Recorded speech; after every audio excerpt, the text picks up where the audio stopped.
foremost, I just want to say thank you to Toastmasters for being an organization that allows different individuals to come into one room, to share their stories, and to be vulnerable.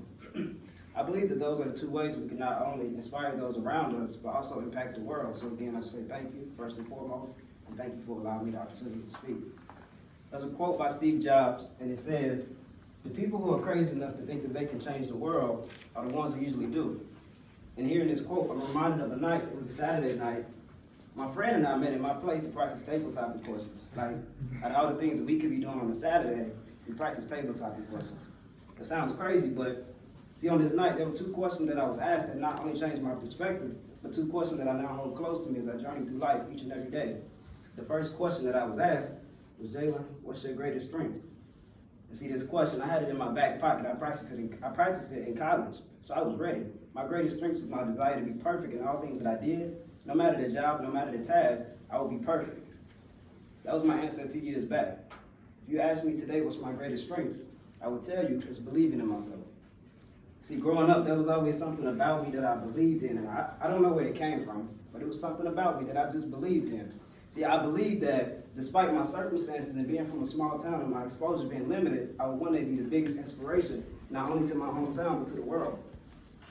I believe that although most likely I'll never be the tallest or the biggest guy in any room that I step in, I would one day have the biggest heart the world has ever seen. I believe that growing up, it was something that was always different about me, but it was because my purpose was different.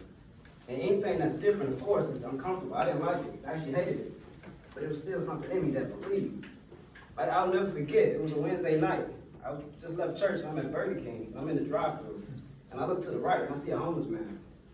And I say to myself, wow, each and every day he wakes up believing that the next day will be better. Like, despite his circumstances, despite his living arrangements, despite how many meals he had today, he still wakes up each and every day believing that the next day is going to be better. And I say to myself, while I understand that both of our circumstances are different, I get it. But see, there was still some inspiration that I gained from this moment that night. Despite me not having the finances that I need to do the things that I want in life, I'm going to still believe each and every day. Like, despite me not having the access to the people, the things that I need to do the things that I want in life, I'm going to still believe each and every day. I'm a firm believer in the power of manifestation and believing things into existence. The second question that I was asked that night was, "Jalan, who would you say depends on you right now?" And I had this answer in my back pocket too. My friends, my family, my hometown. But then I thought back to the beginning of 2019 when I told myself I would no longer be selfish. The life that I live is not my own. There's a quote by Inky Johnson, and it says, "Every person's purpose is tied to somebody else's purpose and destiny."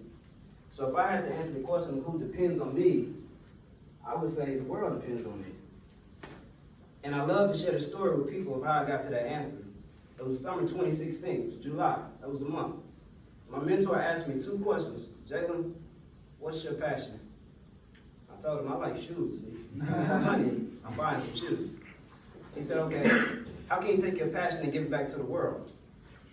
I told him, to be honest with you, I haven't thought that far. Like, I'm not thinking about the world. Like, I'm thinking about me, I want some shoes. He said, "Okay, I challenge you to go think about it." So I did.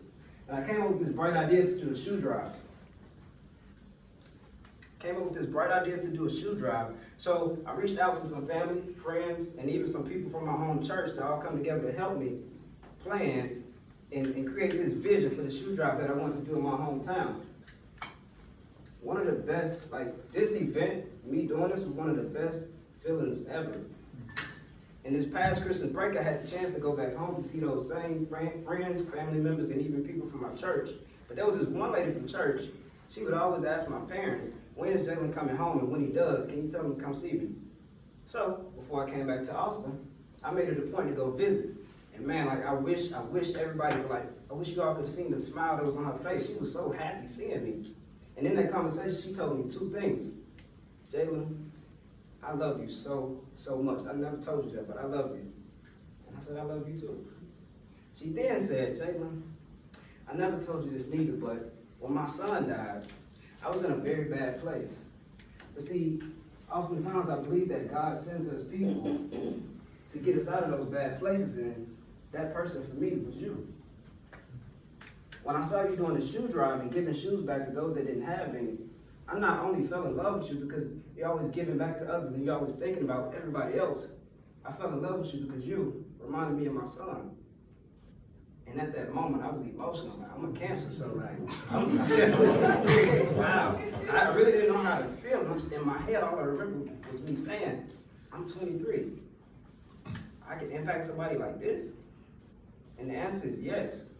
See, I firmly believe that there's somebody out there right now that you don't know, that you haven't met, that you haven't even talked to, that's cheering for you right now, waiting on you to achieve your dreams and your goals, not to put them in position, not to get them a job, but to give them hope, to give them something to believe in.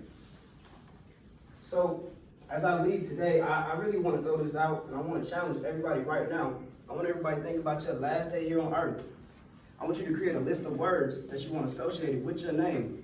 And I want you to come back to present day, and I want you to create a plan of how you're going to make sure that those words align. And people, remember those words when your name is called. And when you come up with that plan, I need you to believe in that plan from this day moving forward. Like, I need you to believe in it, and I need you to live it. And when I say believe in it, I need you to believe in you in this plan, because your friends need you to believe in you. Your family needs you to believe in you. We, in this room, need you to believe in you.